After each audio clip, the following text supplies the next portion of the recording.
യോഗേഷ് കുമാർ ഗുപ്തയും കേരളം വിടാനൊരുങ്ങുന്നു എന്ന വാർത്തയുമായി ആർ രാജീവ് നമ്മളോടൊപ്പം ചേരുകയാണ്. കാരണം DGP ആയി സ്ഥാനക്കയറ്റം ലഭിച്ച യോഗേഷ് കുമാർ ഗുപ്തയും കേരളം വിട്ടേക്കും എന്നുള്ളൊരു സൂചന. അത് മാത്രമല്ല ഒരു വാർത്ത തന്നെ ആയിട്ടുണ്ട്. കേന്ദ്ര ഡെപ്യൂട്ടേഷനായി അദ്ദേഹം അപേക്ഷ നൽകിയിരിക്കുകയാണ്. നാർക്കോട്ടിക് കൺട്രോൾ ബ്യൂറോയിലേക്കാണ് അപേക്ഷിച്ചത്. ഇതുവരെ കേരളം വിട്ടത് 32 IPSകാരാണ്. രാജീവ് ചേരുന്നുണ്ട്. രാജീവ് തുടർച്ചയായി ഇത്തരം വാർത്തകൾ തന്നുകൊണ്ടേയിരിക്കുകയായിരുന്നു. കഴിഞ്ഞ ദിവസമാണ് IAS ഓഫീസേഴ്സ് കൂട്ടത്തോടെ കേന്ദ്ര ഡെപ്യൂട്ടേഷന് അപേക്ഷ നൽകിയ വാർത്ത രാജീവ് പുറത്തുവിട്ടത്. രാജീവ്, ഇതിന്റെ ഒരു പശ്ചാത്തലം എന്ന് പറയുമ്പോൾ യോഗേഷ് ഗുപ്തയ്ക്ക് സ്ഥാനക്കയറ്റമാണ് നൽകിയിരിക്കുന്നത്, അല്ലാതെ അദ്ദേഹത്തെ ഒരു സ്ഥാനത്ത് നിന്നെടുത്ത് മാറ്റുകയല്ല. DGP റാങ്കിലേക്ക് സ്ഥാനക്കയറ്റം കിട്ടിയ ഒരാൾ പെട്ടെന്ന് തന്നെ ഡെപ്യൂട്ടേഷന് അപേക്ഷിക്കുന്നത് എന്താണ് ഇതിന് പിന്നിലെ ഒരു രാഷ്ട്രീയമാണോ അതോ ഇതിന് പിന്നിൽ മറ്റെന്തെങ്കിലും അതൃപ്തിയാണോ? എന്താണ് ഈ മുതിർന്ന സിവിൽ സർവീസ് ഉദ്യോഗസ്ഥർ ഇങ്ങനെ കൂട്ടത്തോടെ കേരളം വിടാൻ ഒരുക്കുന്നത്?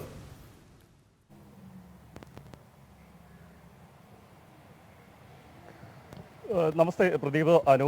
ഏതായാലും വളരെ പ്രസക്തമായ ഒരു കാര്യം തന്നെയാണ് പ്രദീപ് ചൂണ്ടിക്കാണിച്ചിരിക്കുന്നത്. അതായത് മുതിർന്ന IAS IPS ഉദ്യോഗസ്ഥർ തന്നെ കേരളം വിടുന്നു എന്ന പ്രത്യേകത ഇപ്പോൾ സംസ്ഥാനത്ത് നിൽക്കുന്നുണ്ട്. കാരണം നേരത്തെ ഉണ്ടായിരുന്നതിൽ നിന്ന് വ്യത്യസ്തമായിട്ട് നേരത്തെ ഈ ജൂനിയർ IAS IPS ഉദ്യോഗസ്ഥർ കൂട്ടത്തോടെ കേരളം വിടുന്ന സംഭവങ്ങളൊക്കെ നമ്മൾ നിരവധി തവണ റിപ്പോർട്ട് ചെയ്തിട്ടുണ്ടെങ്കിൽ ഇപ്പോൾ മുതിർന്ന IAS IPS ഉദ്യോഗസ്ഥരാണ് കേരളം വിട്ടുപോകുന്നത്. ഏതായാലും അതിന്റെ ഏറ്റവും ഒടുവിലായാണ് കഴിഞ്ഞ ദിവസം DGP ആയി സ്ഥാനക്കയറ്റം ലഭിച്ച യോഗേഷ് കുമാർ ഗുപ്തയും കേരളം വിടാൻ ഒരുങ്ങുന്നത്. അദ്ദേഹം കേന്ദ്ര ഡെപ്യൂട്ടേഷനിലേക്ക് പോകുന്നതിനുള്ള അപേക്ഷ നൽകി കഴിഞ്ഞിരിക്കുന്നു. നാർക്കോട്ടിക് കൺട്രോൾ ബ്യൂറോയിലേക്ക് പോകുന്നതിനാണ് അദ്ദേഹം അപേക്ഷ നൽകിയിരിക്കുന്നത്. നിലവിൽ അദ്ദേഹം വിജിലൻസ് ഡയറക്ടറാണ്. വിജിലൻസ് ഡയറക്ടർ സ്ഥാനത്ത് നിന്നാണ് അദ്ദേഹം മാറി കേന്ദ്ര ഡെപ്യൂട്ടേഷനിലേക്ക് പോകുന്നതിനുള്ള ശ്രമം നടത്തിയിരിക്കുന്നത്. 2030 വരെയാണ് അദ്ദേഹത്തിന് നിലവിൽ ഇപ്പോൾ DGP ആയി തുടരാൻ കഴിയുക എന്നിരിക്കെയാണ് നിലവിൽ അദ്ദേഹം കേന്ദ്ര ഡെപ്യൂട്ടേഷനുള്ള ശ്രമങ്ങൾ തുടങ്ങിയിരിക്കുന്നത്. അതുമായി ബന്ധപ്പെട്ട നടപടിക്രമങ്ങൾ പൂർത്തിയായാലുടൻ അദ്ദേഹം കേരളം വിടും. മുതിർന്ന ഒരു IPS ഉദ്യോഗസ്ഥൻ കൂടിയാണ് ഇതോടുകൂടി കേരളം വിട്ടു പോകുന്നത്. നമുക്കറിയാം, കഴിഞ്ഞ കുറെ കണക്കുകൾ പരിശോധിക്കുകയാണെങ്കിൽ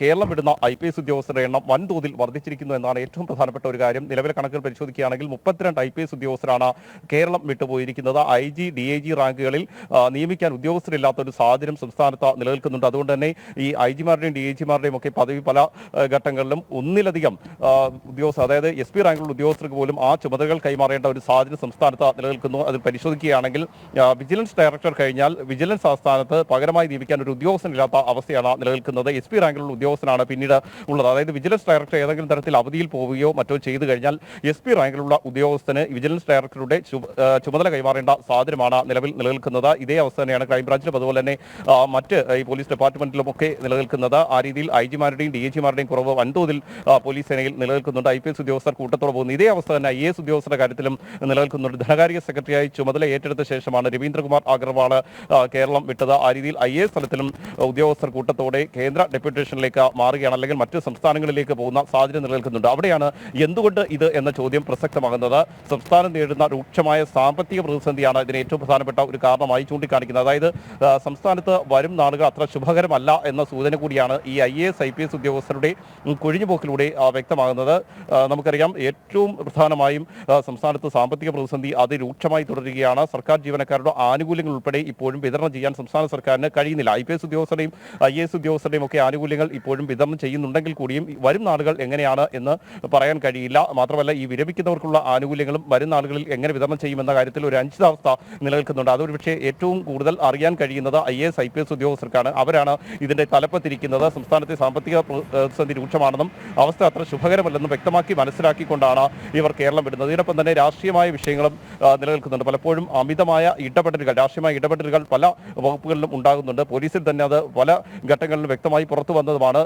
സർക്കാരിനൊപ്പം നിൽക്കുന്ന അല്ലെങ്കിൽ മുഖ്യമന്ത്രിക്കൊപ്പം നിൽക്കുന്ന ഉദ്യോഗസ്ഥർക്ക് മാത്രമാണ് എല്ലാ പരിഗണനയും സംസ്ഥാനത്ത് ലഭിച്ചുകൊണ്ടിരിക്കുന്നത്. അതുകൊണ്ട് തന്നെയാണ് കൂടുതൽ ഉദ്യോഗസ്ഥരും കേരളം വിട്ട് മറ്റ് സംസ്ഥാനങ്ങളിലേക്കും അതുപോലെ തന്നെ കേന്ദ്ര ഡെപ്യൂട്ടേഷനിലേക്കും മാറുന്നത് എന്ന വസ്തു കൂടി നിലനിൽക്കുന്നുണ്ട്.